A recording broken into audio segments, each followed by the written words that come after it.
بسم الله الرحمن الرحيم. يا رسول الله حيدري يا حيدري حسينيات زندہ باد نواز حسینیت زندہ باد حسینیت زندہ باد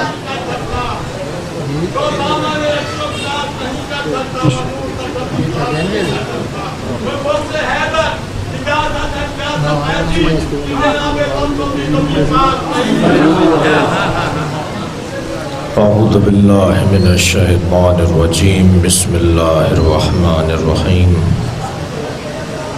الحمد للہ الذی لا یبلغ مدحتہ القائلون ولا یحصی نعماءہ العادون ولا یعدی حقہ المجتہدون الذي ليس لصفته حد محدود ولا نعت موجود ولا وقت معدود ولا أجل ممدود فطر الخلائق بقدرته ونشر الرياح برحمته الصلاة والسلام على الرسول المسدد المصطفى العمجد المحمود الأحمد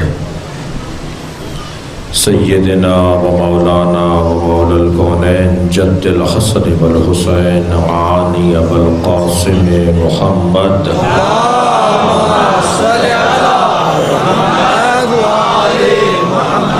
وآلہ الطیبین الطاہرین المعصومین الذین قال اللہ انما یرید اللہ لیذہب عنکم الرجس اہل البیت ویطہرکم تطہیرا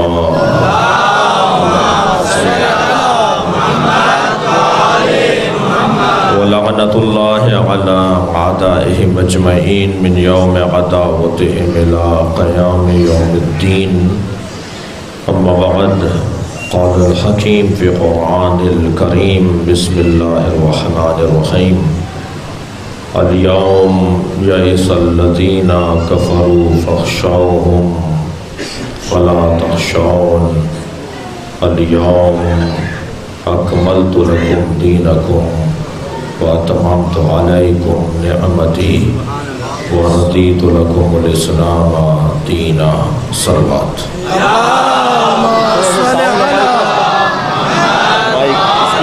نعرہ تکبیر نہیں وہ وہاں ان کے لیے ہے رسالت اس کو میری طرف کرنا نعرہ حیدری آواز بلند صلوات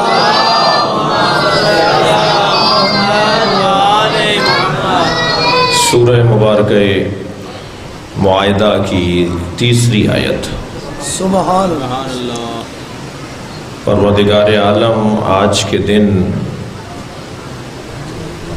عربی زبان میں آج کو کہتے ہیں الیوم، یعنی ہر دن علی کا ہے۔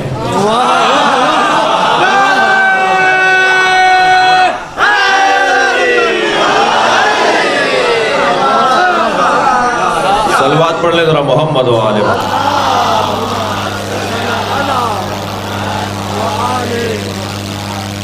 کم سے کم قرآن پڑھنے والا جب بھی اس آیت کو پڑھے گا تو آیت یہ کہہ رہی ہے الیوم یئس الذین کفروا، آج کافر مایوس ہو گیا۔ ہم بھی مولا کی شان میں قصیدے پڑھتے ہیں، ہمارے ذاکرین ہمارے شعراء مولا کی شان میں قصیدے پڑھتے ہیں، مگر بہتر نہیں ہے کہ ہم قرآن پڑھیں علی کی شان میں۔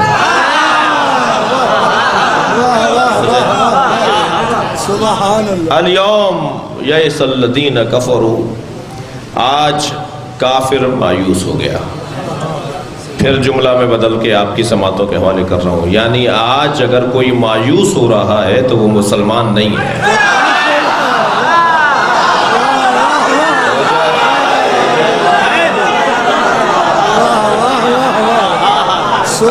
اگر کوئی ناخوش ہے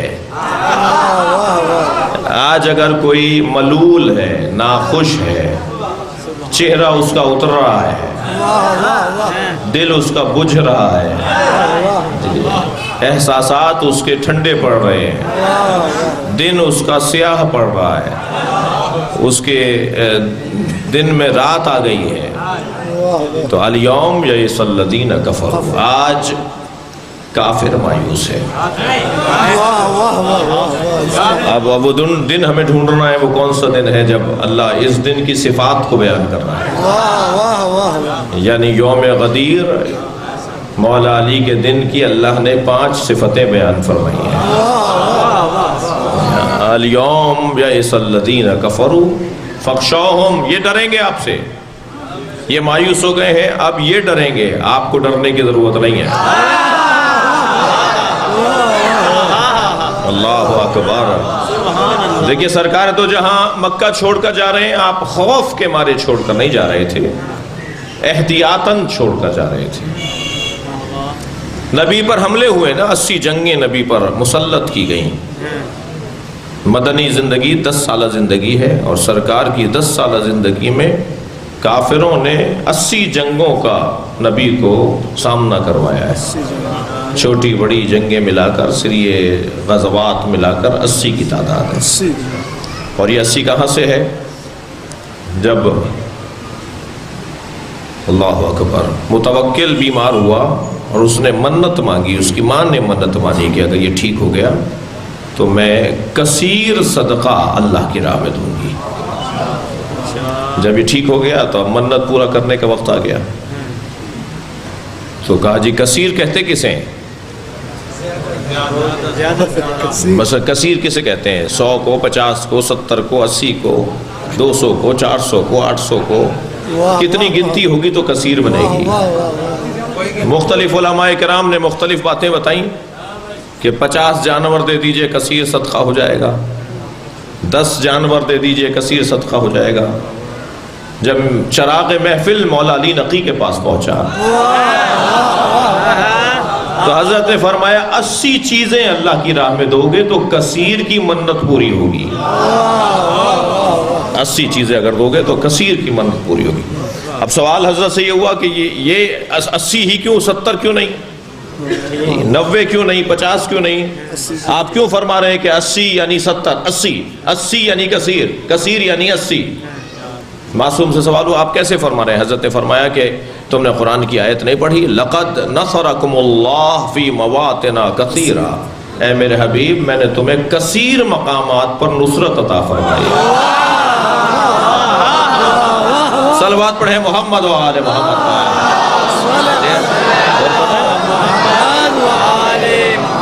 کیونکہ نبی کو 80 مقامات پر اللہ نے نصرت عطا فرمائی۔ یہ آیت 80 جنگوں کی طرف رہنمائی کر رہی ہے۔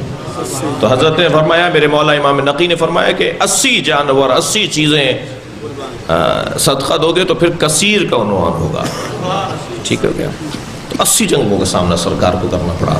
روزانہ جنگ تیار ہے، 10 سالہ زندگی ہے مدینہ کی اور روزانہ جنگ تیار ہے۔ لیکن عزیزان گرامی، ہمیشہ جب جنگ تیار ہوتی تھی تو مسلمان، اللہ اکبر، مسلمان مختلف حالات ہوتے تھے، کبھی ہمت بہتر ہوتی تھی، کبھی ہمت کوتاہ ہوتی تھی، کبھی کبھی تو ایسا ہوا کہ جب للکارنے والے نے للکارا کہ کون ہے جو یا شہید ہو جائے یا غازی بن جائے، تو راوی کہتے ہیں کہ سروں کو ایسے جھکا کر بیٹھ گئے تھے جیسے سروں پر پرندے بیٹھے ہو۔ تو ایسے ایسے مشکل مرحلے بھی مسلمانوں کے سامنے آئے۔ لیکن عزیزان گرامی، مدتوں یعنی کہہ لیجئے کہ تقریباً 20 سال تک، فتح مکہ سے پہلے تک تقریباً 20 سال تک مسلسل مسائل کا سامنا رہا۔ اور فتح مکہ کے بعد پھر نبی نے جب حج کیا ہے اور حج سے جب لوٹ رہے ہیں اور اب 2 سال باقی رہ جائیں گے اور سرکار اسی سال رحلت کر فرما جائیں گے، نبی کی 11ویں ہجری کے اندر رحلت ہو جائے گی، تو اب اللہ اعلان کر رہا ہے کہ آج کافر مایوس ہو گیا۔ وہ جو تقریباً 20 سال تک، تقریباً 21 سال تک کافر چڑھا رہا، روب دار رہا، ڈراتا رہا، پریشان کرتا رہا، اب میرے حبیب پریشان نہ ہو، آج کے بعد کافر مایوس ہو گیا ہے۔ اس لیے کہ دو طرح کی جنگیں ہوتی ہیں، ایک جنگ گرم جنگ کہلاتی ہے اور ایک جنگ سرد جنگ کہلاتی ہے۔ گرم جنگ میں اسلحہ چلتا ہے، گردنیں اڑتی ہیں، ہاتھ پیر کٹتے ہیں، خون بہتا ہے، اور سرد جنگ میں مارنے والا سکون سے بستر پہ سو رہا ہوتا ہے، دشمن مر رہا ہوتا ہے۔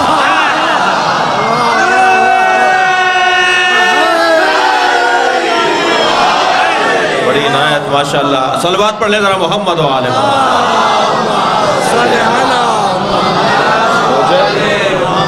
سرد جنگ در حقیقت نظریاتی جنگ ہوا کرتی ہے، اگرچہ یہ اصطلاح جو ہے وہ بات کی ایجاد ہے، سرد جنگ کی اور گرم جنگ کی نبی کے زمانے میں یہ اصطلاح بنی نہیں تھی، مگر اصطلاح نہیں بنی تھی، مفہوم اور مطلب اور ادائیگی اور انداز تو تھا۔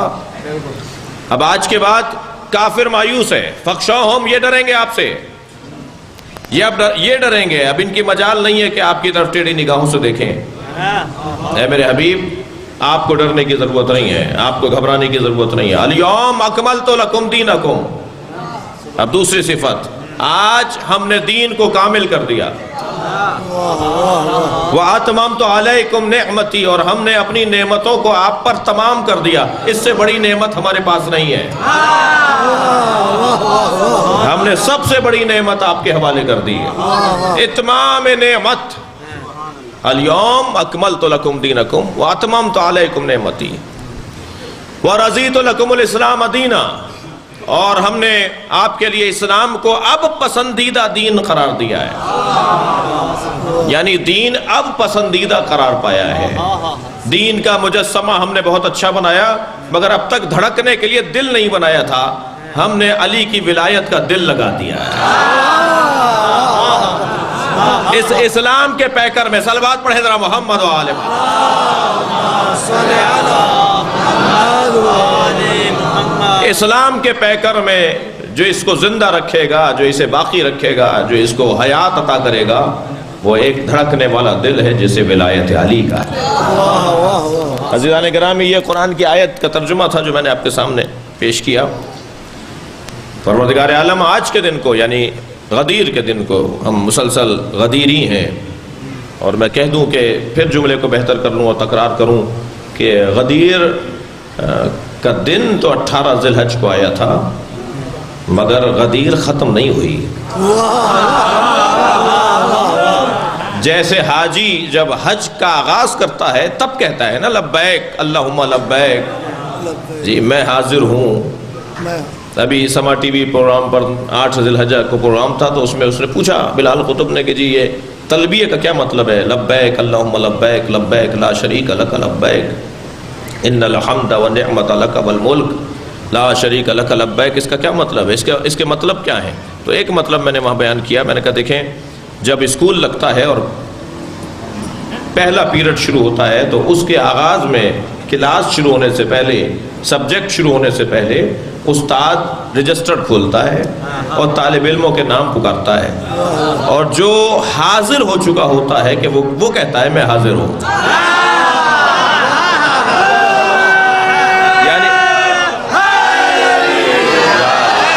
یعنی اسکول کا آغاز ہے لبیک، اب حج تو شروع ہو رہا ہے، یعنی اب حاضری شروع ہوئی ہے۔ اب یہ پاکستان جا کے حج ختم نہیں ہوگا، اب اس کی زندگی میں اب کلاسیں چلیں گی جب تک یہ زندہ ہیں، اب یہ کلاسیں چلیں گی۔ اسی طرح عزیزان گرامی، جب غدیر کے میدان میں کہہ دیا گیا الیوم اکملت لکم دینکم، آج ہم نے دین کو کامل کر دیا، تو اب اسلام تو اب شروع ہوا ہے۔ صلوات پڑھیں محمد و آل محمد۔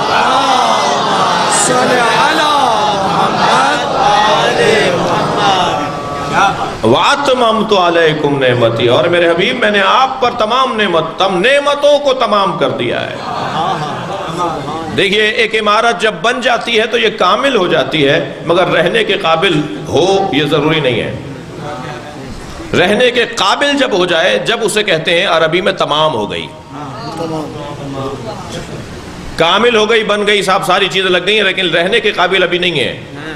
یا میں جملہ دوسرا کہوں کہ مکان تو بن گیا ہے، مکین نہیں ہے، تو اس وقت تک کہتے ہیں یہ تمام نہیں ہوئی، بھائی جن کے لیے بنایا تھا وہی نہیں ہے۔ جنہوں نے بنایا تھا وہی نہیں ہے، جن کی خاطر بنا تھا وہی نہیں ہے. جب مکان بن جائے تو یہ ہے کمال عمارت، اور جب مکان میں مکین رہنا شروع ہو جائے تو یہ ہے اتمام عمارت. عمارت تمام ہو چکی ہے، اب اس کی جو مقصد تھا، ہدف تھا، وہ پورا ہو گیا ہے. لہذا اسلام کی تعلیمات نبی مکرم نے مکمل کر دیں. اب جب تک اس میں نعمت ولایت علی کو شامل نہیں کیا جائے گا اس وقت تک اس عمارت کا کوئی فائدہ نہیں ہوگا. جان اسلام ہے علی کی ولایت، روح اسلامی ہے مولا علی کی ولایت. جملہ آپ کی محترم سماعتوں کے حوالے کر رہا ہوں عزیزان گرامی. نبی نے ساری زندگی میں دو ہی چیزیں بنائی ہیں، یا مسجد قباء بنائی ہے یا غدیر میں ممبر بنایا ہے.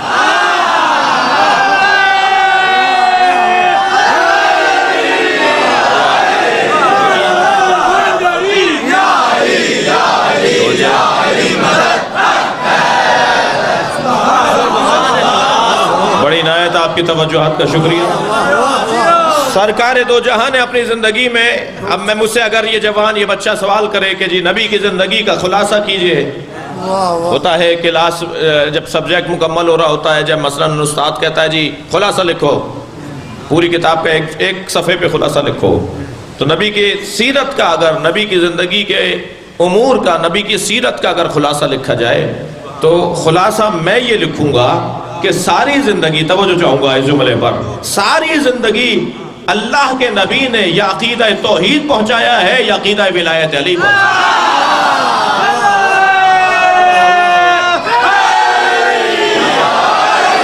نبی کی زندگی کا محور یا عقیدہ توحید ہے،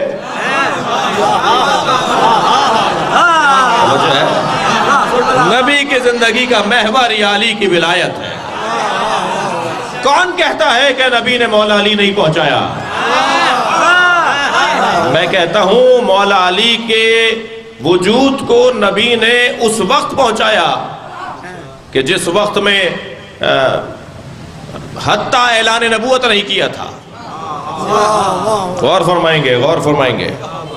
دیکھیے سرکار تو جہاں جب اعلان نبوت کرنے جا رہے ہیں تو دو جگہ اعلان ہے، وَانذِرْ عَشِيرَتَكَ الْأَقْرَبِينَ وَبَلِّغْ مَا أُنزِلَ إِلَيْكَ مِن رَبِّكَ.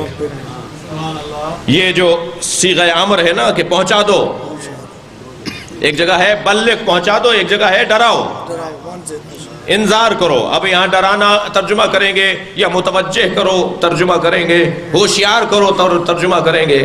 اے میرے حبیب ہوشیار کرو، اے میرے حبیب توجہ دلاؤ، ان تک پہنچاؤ. وَانذِرْ عَشِيرَتَكَ الْأَقْرَبِينَ، اپنے خاندان والوں تک بات پہنچاؤ. اچھا جس تحریک میں گھر سے آغاز نہ ہو اس تحریک میں برکت نہیں ہوتی. سارے جہان کے لیے تو آپ مبلغ ہیں اور گھر والوں کی فکر نہیں ہے. وہ کامیاب آدمی نہیں ہے، وہ کامیاب مبلغ نہیں ہے، وہ کامیاب محرک نہیں ہے، وہ کامیاب لیڈر نہیں ہے جس کے گھر والے اسے نہ مانتے ہوں. توجہ چاہوں گا عزیزانہ گرامی. پاکستان بنا ہی اس لیے کہ قائد اعظم کو ماننے والی سگی بہن تھی.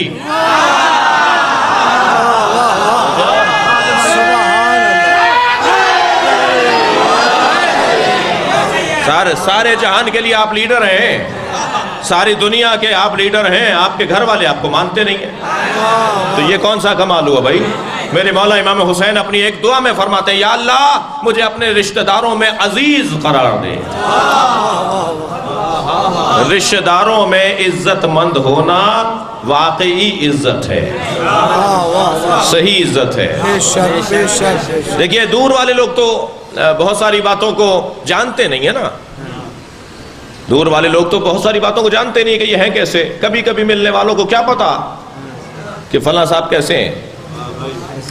روزانہ دیکھنے والے، بچپن سے جاننے والے وہ زیادہ بہتر رائے دیں گے نا. جی اب آپ دیکھیے سب سے قریبی رشتہ کون سا ہے؟ زوجہ کا رشتہ ہے. جی سب سے قریبی رشتہ زوجہ کا ہے. اور یہ محترمہ بہت مشکل سے مانتی ہیں اپنے شوہر کو. ڈاکٹر کی زوجہ ہوں، جی انجینئر کی زوجہ ہو، جی اب آپ ڈاکٹر کی زوجہ کو دیکھیے، آپ ان کے مطب کے اوپر تل دھرنے کی جگہ نہیں ہے، روزانہ 100-150 مریضوں کو دیکھتے ہیں۔ جب ان کا بچہ بیمار ہوا تو انہوں نے اپنا پیڈ اٹھایا دوا لکھنے کے لیے، تو بیگم صاحبہ ٹہلتی بھائی کیا کر رہے ہیں؟ کہا جی آپ کو پتہ نہیں ہے اس کو 2 دن سے بخار نہیں اتر رہا، دوا لکھ رہا ہوں۔ نہیں آپ نہیں لکھیے گا، وہ اپنے فلاں دوست ہیں نا ان کو فون کر کے مشورہ کر رہے ہیں۔ ارے بھائی سارا جہان ہمیں دکھاتا ہے اور آپ ہم پر اعتماد نہیں کر رہی۔ کیا نہیں میں اپنے بچے پہ تجربہ نہیں کرنے دوں گی۔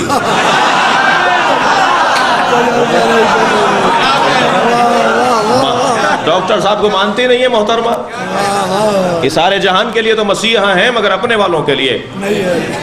وہ انجینئر صاحب اپنے پلاٹ کے اوپر نقشہ بنانے کے لیے بیٹھے کہ بھائی بہت عرصہ ہو گیا کرائے کے مکان میں رہتے ہوئے، اب اپنا پلاٹ بھی ہے، اپنا گھر بناتے۔ تو بیگم صاحبہ کہنے لگی کیا کر رہے ہیں؟ کہ جی نقشہ بنا رہا ہوں۔ کہا نہیں وہ اپنے فلاں دوست سے بنوائیے، آپ نے فلاں کا بھی نقشہ بنا دیا تھا، وہ بھی گھر ٹیڑھا نظر آتا ہے، ٹیڑھا گھر نظر آتا ہے۔ اب یہ انجینئر صاحب کو بھی ان کی زوجہ نہیں مانتی۔ ایک سنیاسی بابا جی سارے جہان کو تو وہ اپنے کرامتیں اور اپنی کرتبیں دکھاتے ہیں مگر زوجہ محترمہ مانتی نہیں انہیں۔ ایک دن آئے کہنے لگے آج تم نے دیکھا کہ ہمارے صحن کے ہوا میں فضا میں آنگن میں سے ایک آدمی اڑتا ہوا گیا تھا؟ کہنے لگے ہاں ایسا ہو نا، اگر کر کے دکھانا ہے تو یہ کر کے دکھائیے جی، ایسا ہونا چاہیے کام۔ ہوا میں اڑتا ہوا جا رہا تھا ایک آدمی، کہنے لگے وہ ہم ہی تھے۔ کہنے لگے اچھا آپ تھے، جب ہی الٹے اڑ رہے تھے آپ۔ اس میں بھی بیگم نے کوئی نہ کوئی عیب نکال ڈالا۔ اب ممکن ہے آپ میں سے کوئی کہے مولانا اپنی مثال بھی تو دیجئے، تو ہمارا حال بھی ایسا ہی ہے۔ ہم نے بہترین تقریر کی اور ہمیں پتا تھا بیگم صاحبہ مجلس میں ہیں جی، اور ایک مرتبہ گھر جب پہنچے ہم نے کہا جی آج آپ نے تقریر سنی، لوگوں نے ہم سے نمبر مانگے، لوگوں نے ہم سے کارڈ مانگے، ٹائم مانگ رہے تھے، فلاں تاریخ پہ مجلس پڑھ دیجئے، سب تعریف کر رہے تھے، اتنا بڑا مجمع سن رہا تھا، کیسی رہی؟ کہنے لگے وہ تعریف کرے جو آپ کو جانتا نہ ہو۔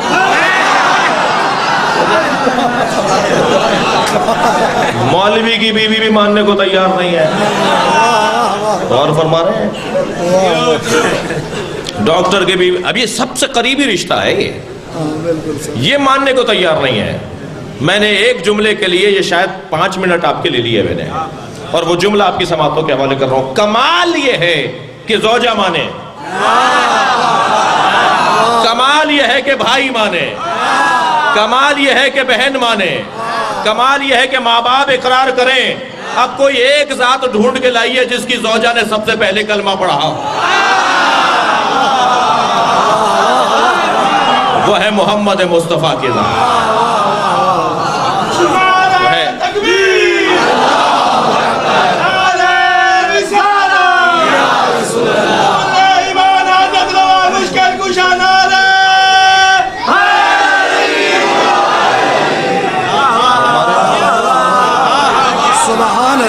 یہ گھرانہ وہ گھرانہ ہے کہ جناب زہرا اپنے شوہر پر ایسا اعتماد کرتی ہیں، ساری کائنات علی کو مولا بولے وہ اپنی جگہ، مگر فاطمہ مولا بولے،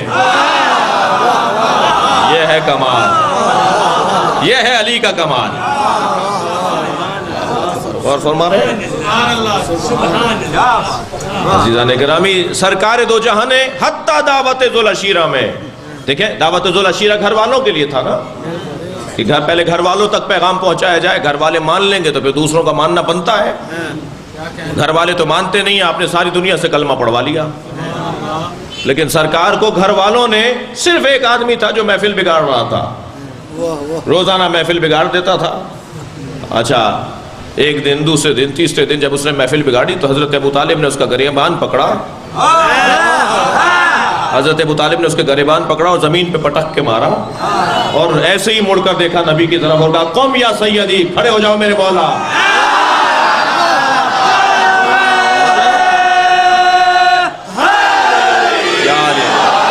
قم یا سیدی وَافْعَلْ وَقُلْ مَا تُحِبُّ وَتُؤْمَرُ، پہنچاؤ وہ بات جسے تم چاہتے ہو، تمہارا رب حکم دے رہا ہے۔ توجہ ہے حضرات کی؟ حضرت ابو طالب نے اپنے بیٹے کو، اپنے بھتیجے کو، اپنے جسے پالا ہے، اسے کہہ رہے سید کھڑے ہو جاؤ، اور کلمہ کسے کہتے ہیں بھائی؟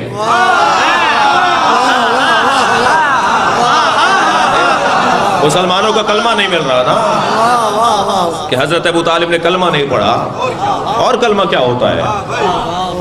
جسے پالا ہو، جسے گود میں اٹھایا ہو، جسے ہاتھ سے لقمے کھلائے ہو، جس کو بستر بدل بدل کے لٹایا ہو. یقین ہے ابو طالب کو کہ یہ نبی ہیں. جب بھی فرما رہے ہیں اے سید کھڑے ہو جاؤ، اے میرے مولا کھڑے ہو جاؤ. تو نبی مکرم کو اللہ نے حکم دیا کہ اپنے گھر والوں تک پیغام پہنچا. وَانذِرْ عَشِيرَتَكَ الْأَقْرَبِينَ. میں اپنے بچوں اور جوانوں سے بھی گزارش کروں گا جو تنظیمی دوست ہیں ہمارے، وہ تشریف فرمائیں. آپ سارے جہان کے لیے کوشش کرتے ہیں کہ دیندار ہو جائیں، مذہبی ہو جائیں، نمازی ہو جائیں، اچھے انسان ہو جائیں. تو گھر کی طرف بھی توجہ یقیناً ہے، اور اگر گھر کی طرف توجہ نہیں ہے اور سب کی طرف توجہ ہے تو برکت نہیں ہوگی. اگر اپنے کام میں برکت لانی ہے تو اپنے گھر پر پہلے توجہ کی ضرورت ہے، اپنے بہن بھائیوں پر توجہ. صلوات پڑھیں ذرا محمد و آل محمد.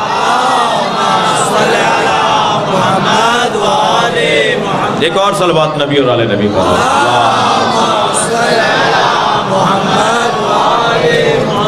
دو دفعہ حکم اللہ دے رہا وَانذِرْ عَشِيرَتَكَ الْأَقْرَبِينَ، اور نبی نے پیغام پہنچایا. اب پیغام پہنچایا. جب تیسرے دن حضرت ابو طالب نے ایسا کیا تو نبی نے پھر خطبہ دیا. حضرت نے فرمایا کہ کون ہے جو میرے اس مشکل امر میں میرا ساتھ دے؟ تو مولا علی کھڑے ہوئے ہیں، انا یا رسول اللہ. یہ ذاکروں کے جملے نہیں ہیں، یہ تاریخ کا جملہ ہے کہ ابھی اعلان رسالت ہوا نہیں تھا اور علی یا رسول اللہ کہہ رہے تھے. انا یا رسول اللہ، میں موجود ہوں اللہ کے رسول. حضرت نے فرمایا علی تم بیٹھ جاؤ. پھر دوبارہ فرمایا، پھر مولا کھڑے ہوئے، پھر نبی نے بٹھا دیا. اب یہ نبی اور علی کے اندر عدم ہم آہنگی کا مسئلہ نہیں ہے کہ نبی بٹھا رہے ہیں اور علی کھڑے ہو رہے ہیں. علی کو پتا ہے کہ بٹھا دیں گے پھر بھی بیٹھ رہے ہیں، پھر بھی کھڑے ہو رہے ہیں. علی کو پتا ہے نبی بٹھا دیں گے پھر بھی علی کھڑے ہو رہے ہیں. یہ عدم ہم آہنگی کی دلیل نہیں ہے، بلکہ علی احترام کر رہے ہیں اور نبی دوسروں کو موقع دے رہے ہیں. یہ کیسے ممکن ہے کہ نبی کی بات رہ جائے، کوئی جواب ہی نہ دے؟ اس لیے بار بار علی کھڑے ہو رہے ہیں جو، اور نبی بار بار بٹھا رہے ہیں تاکہ دوسروں کا موقع ملے. کل کو تاریخ یعنی لکھ دے کہ ہمیں موقع ہی نہیں دیا تھا، ہم تو بولنے والے تھے. ہم بولتے کہ ہم آپ کا ساتھ دیں گے، ہمیں موقع کب دیا نبی نے؟ فوراً اپنے بھائی کو بنا دیا اپنا وسیع، اپنا وزیر، اپنا خلیفہ. اور جب دیکھا کہ تینوں مرحلوں پہ کوئی سامنے نہیں آیا تو حضرت نے فرمایا کہ وسیعی و خلیفتی و وزیری. یہ میرا علی میرا وسیع ہے، میرا خلیفہ ہے، میرا وزیر ہے. وزیر کا مطلب اور ہے، خلیفہ کا مطلب اور ہے، وسیع کا مطلب اور ہے. اور ان ساری چیزوں میں سب سے زیادہ مضبوط چیز ہے وہ ہے وسیع. کتب علیکم اذا حضر احدکم الموت ان ترک خیرا الوصیہ. اللہ نے تم پر واجب کر دیا ہے کہ اگر خیر چھوڑ کر جاؤ تو وصیت ضرور کرو. دیکھیں خلیفہ شاید مسلمان 4 آدمی مل کر کسی کو خلیفہ بنا لیں، لیکن وصی بغیر موسی کے نہیں بن سکتا. کوئی بنائے گا تب وصی بنے گا. اب مولا علی اگر وصی پیغمبر ہیں تو نبی نے بنایا ہے. اور نبی کی میراث کیا ہے؟ نبی کی میراث قرآن ہے، نبی کی میراث اسلام ہے، نبی کی میراث تعلیم اسلامی ہے. یہ حوالے کر کے جا رہے ہیں مولا علی کے. تو وہاں پیغام دیا ہے اور مولا علی نے فرمایا میں آپ کی مدد کروں گا. اب یہ 2 وعدوں کی تاریخ ہے اسلام کی تاریخ. توجہ چاہوں گا. 2 وعدے ہیں. ایک وعدہ نبی کر رہے ہیں کہ جو میری مدد کرے گا میرا خلیفہ ہوگا، میرا جانشین ہوگا، میرا وزیر ہوگا، میرا وصی ہوگا. یہ وعدہ کیا کس نے؟ نبی نے. ایک وعدہ علی کر رہے ہیں کہ میں آپ کی مدد کروں گا. اب تاریخ اسلام یہ 2 بھائیوں کے وعدے پر مشتمل ہے. ایک وعدہ علی کر رہے ہیں کہ میں مدد کروں گا، ایک وعدہ نبی کر رہے ہیں کہ میرا وصی ہوگا، خلیفہ ہوگا، جانشین ہوگا جو میری مدد کرے گا. اب 23 برس تک میرے مولا علی نے اپنا وعدہ پورا کیا کہ میں آپ کی مدد کروں گا. کون سا مرحلہ ہے جب نبی کی مدد علی نے نہ کی ہو؟ کوئی ایک تاریخ اسلام کا صفحہ لا کر دکھایا جائے کہ جب مولا کائنات نے نبی کی مدد نہ کی ہو. کون سا ایسا؟ ایک جنگ ایسی آئی، جنگ تبوک، جس میں نبی نہیں لے کے جا رہے اپنے ساتھ. تو مولا کے چہرے پہ ایک مرتبہ اداسی آ گئی. فرمایا تم اس بات پہ راضی نہیں ہو کہ تمہاری نسبت میرے ساتھ وہی ہو جو موسیٰ کو ہارون کے ساتھ تھی؟ جیسے موسیٰ ہارون کو چھوڑ کر گئے تھے، میں آپ کو چھوڑ کر جا رہا ہوں. فرق اتنا ہے کہ میرے بعد کوئی نبی نہیں ہے، باقی وہ ساری صفات جو موسیٰ اور ہارون میں ہیں وہ تم میں اور مجھ میں ہیں. وہاں معصوم ہے، یہاں بھی معصوم ہے. وہاں بھی معین شدہ ہے، یہاں بھی معین شدہ ہے. وہاں بھی اللہ کی طرف سے حکم آیا ہے، یہاں بھی اللہ کی طرف سے حکم آ رہا ہے.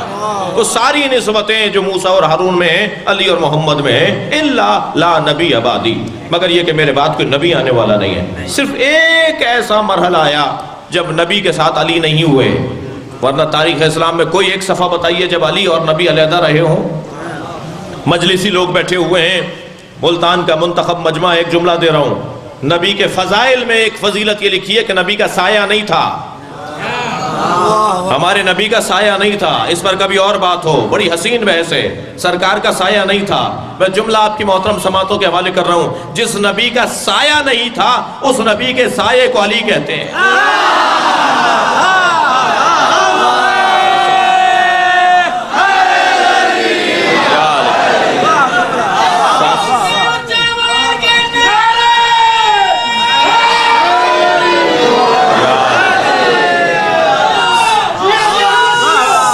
کی طرح علی رہتے تھے.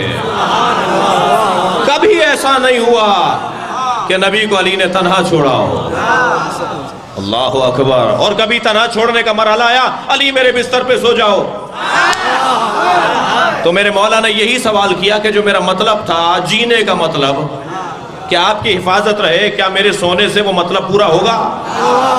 کیا آپ محفوظ رہیں گے؟ نبی نے فرمایا کہ تمہارے سونے سے میں محفوظ رہوں گا. تو میرے مولا علی نے سجدہ شکر ادا کیا ہے اور بستر پہ مولا علی سو گئے. تو کب ساتھ نہیں رہے، یہ وعدہ علی نے پورا کیا ہے. کبھی نبی کو تنہا نہیں چھوڑا. علی وعدہ پورا کر رہے ہیں. اب مرحلہ یہ آ گیا کہ حج کر کے لوٹ رہے ہیں اور سرکار مدینے پہنچ کر کچھ عرصے بعد اس دنیا سے رحلت کر جائیں گے. تو جیسے ہی غدیر کے موقع پر مقام پر پہنچے، اللہ نے وحی کو نازل کیا، بلغ. وہاں کیا کہا تھا؟ وانذر. رشتہ داروں میں پیغام پہنچاؤ. یہاں کہا جا رہا بلغ ما انزل الیک من ربک. اے میرے حبیب، جو ہم نے آپ پر نازل کیا ہے، آپ کے رب نے آپ پر نازل کیا، اسے پہنچا دیجئے. یعنی 23 برس تک علی نے وعدہ پورا کیا. اب غدیر کے میدان میں نبی وعدہ پورا کر رہے ہیں.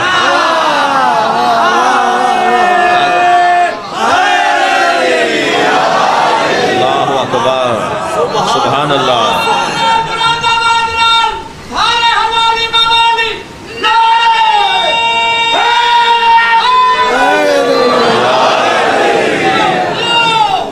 یہ مولا علی کا وعدہ پورا ہوا. اب مولا نبی وعدہ پورا کر رہا ہے. الست اولی بالمؤمنین من انفسہم. خطبہ دے رہے ہیں سرکار. 1,20,000 کا مجمع ہے. تھکے ہوئے تو نہیں ہیں آپ؟ محفل کو مکمل کر رہا ہوں، اپنے حصے کے بیان کو مکمل کر رہا ہوں. مغرب قریب ہو رہی ہے. حضرت نے 1,20,000 کے مجمع سے خطاب کیا ہے. 4 آدمیوں کو 4 فاصلوں پہ کھڑا کیا. وہ پہلے نبی کی بات سنے گا، پھر وہ اور بولے گا، پھر وہ سنے گا، پھر وہ سنے گا. اور نبی جب تک سارے مجمع سے ہاتھ نہیں اٹھوا رہے تھے.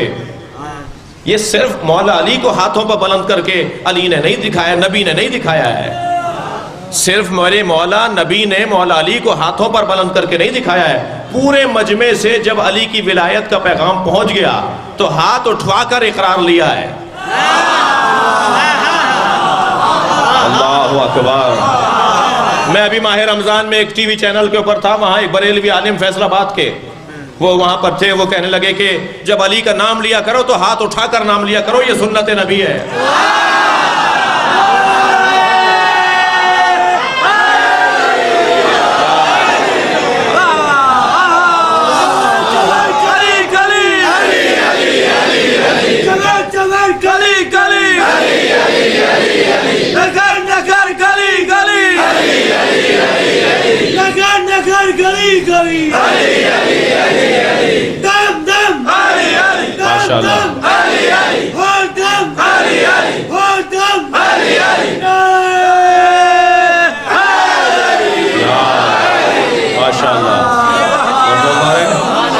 سبحان اللہ.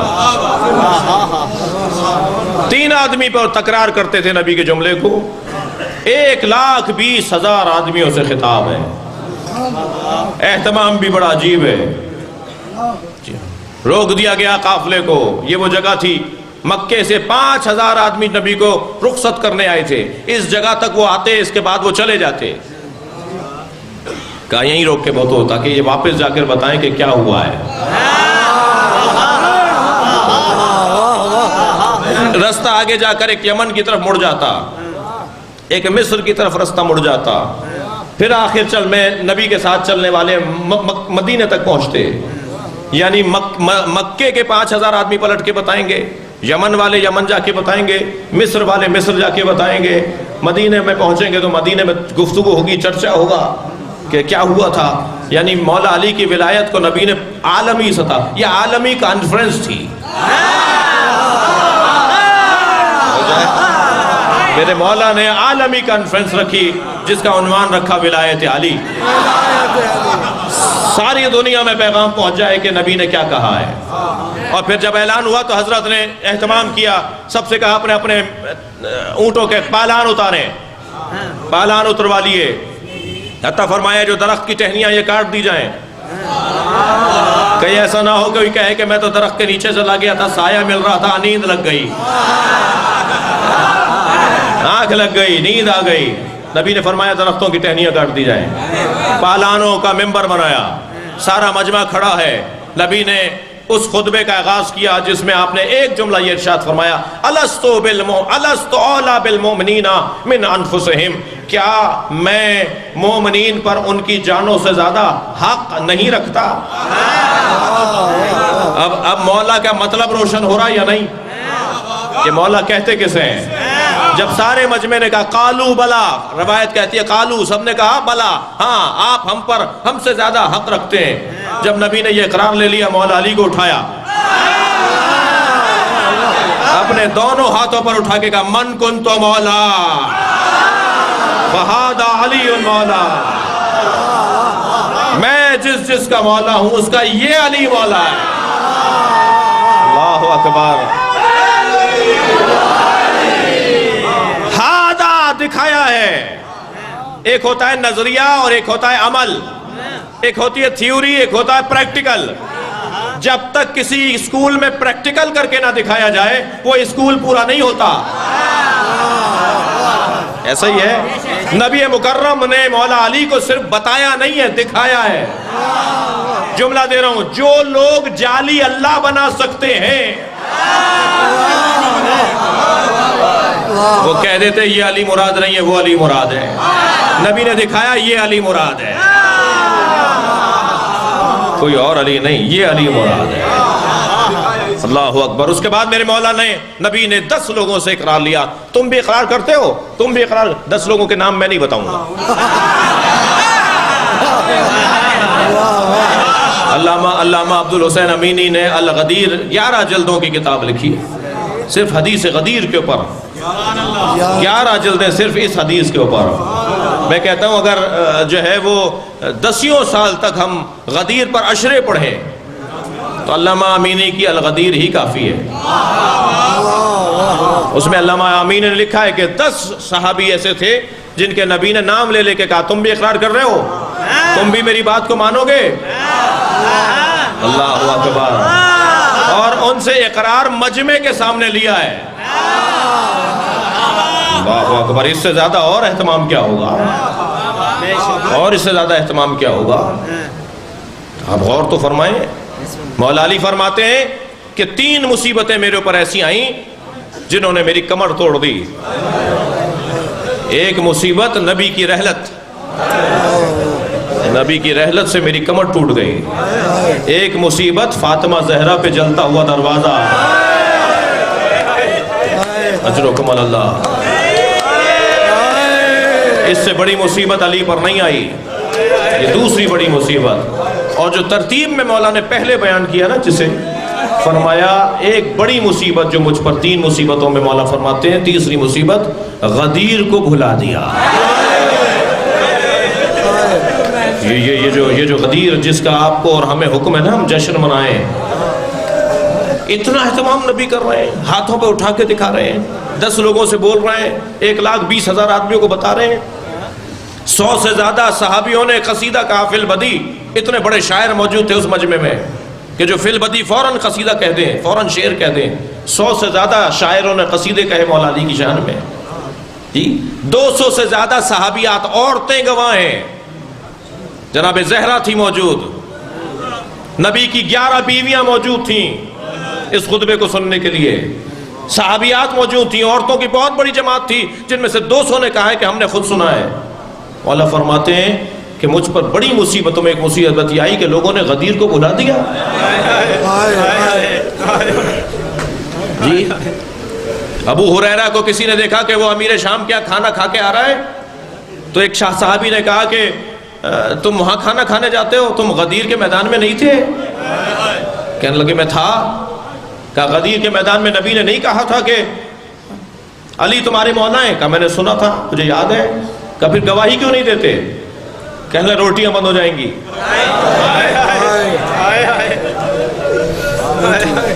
مولا فرمائے میری کمر توڑ دی مسلمانوں نے، مجھے اکیلا کر دیا. 100 صحابی بیٹھے تھے جو غدیر میں موجود تھے. نبی کو مولا علی کو مولا علی کو یاد تھا یہ وہاں موجود تھے. ان میں سے ایک انس ابن مالک، کتنا بڑا نام ہے انس ابن مالک. مولا علی نے فرمایا انس تمہیں تو یاد ہے کہ نبی نے مجھے ہاتھوں پہ اٹھا کے کیا کہا تھا؟ کہا تھا من کنت مولا فہد علی مولا. کہنے لگا میرا حافظہ کام نہیں کر رہا، مجھے یاد نہیں آ رہا. کوئی علی سے پوچھے کیا گزر رہی ہوگی علی پر، کوئی مولا علی سے پوچھے مولا علی پر کیا گزری ہوگی. اس وقت کوڑ کا مریض ہو گیا تھا یہ انس ابن مالک کا آخری ایام میں. جیسے ہی مولا کو یہ جواب دیا نا، بعض کا کہنا تو یہ کہ اسی دن اسے مرض لگ گیا جب اس نے مولا کا دل دکھایا. کہ اللہ میرا حافظہ کام نہیں کر رہا کہ نبی نے کچھ کہا تھا. سنیں گے کسی نے میرے مولا رضا سے کہا مولا آپ اتنا کربلا کو کیوں یاد کرتے ہیں؟ بار بار مجلسیں کرواتے ہیں، بار بار محرم آتا ہے تو فرش عزا بچھاتے ہیں، شاعروں سے کہتے ہیں میرے جد حسین کا مرثیہ کہہ کر لاؤ، دیبل خدائی مرثیہ کہہ کر لاتے ہیں. مولا رضا سے ایک صحابی نے پوچھا مولا آپ کربلا کو اتنا کیوں یاد کرتے ہیں؟ کربلا کو اتنا کیوں دو واقعہ ہوا، آپ نے صبر کر لیا، واقعہ گزر گیا، تاریخیں گزر گئیں، آپ صابر لوگ ہیں، آپ نے برداشت کر لیا، واقعہ گزر گیا. حضرت نے فرمایا اگر غدیر کو نہ بلایا ہوتا تو کربلا نہ ہوتی.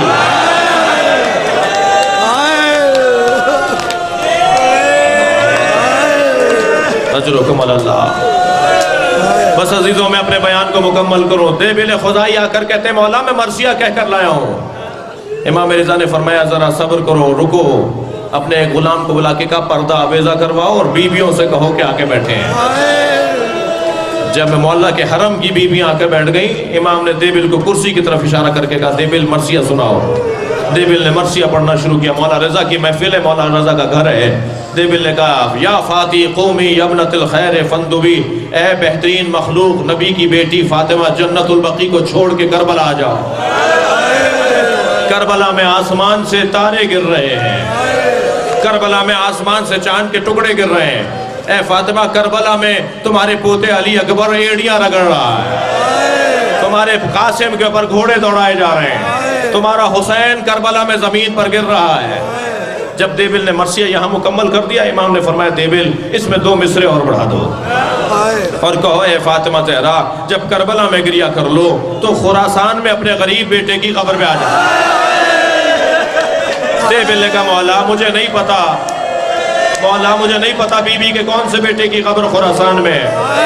امام رضا نے فرمایا مجھ غریب کی قبر خراسان میں بنے گی، میری دادی زہرا کو میری قبر میں بلاؤ. بس عزاداروں مجلس ختم کر رہا ہوں. جناب دیبل نے مصرع بڑھایا اے سیدہ فاطمہ جب کربلا میں رو چکو تو خراسان میں اپنے بیٹے علی ابن موسیٰ الرضا غریب الغربا کی قبر پر آ جانا. دیبل نے ابھی یہ جملہ کہا، کنیز پردہ ہٹا کے باہر آئی، کہنے لگی دیبل خاموش ہو جاؤ، معصوم قم بے ہوش ہو گئی. میں کہوں گا بی بی آپ سے خبر شہادت برداشت نہیں ہوئی. سلام ہو زینب کبریٰ پر، 70 قدم کے فاصلے سے بھائی کو ذبح ہوتے دیکھتی رہی، آوازیں دیتی رہی کوئی ہے جو میرے بھائی کو بچائے. کوئی نہ تھا جو حسین کو بچانے آگے.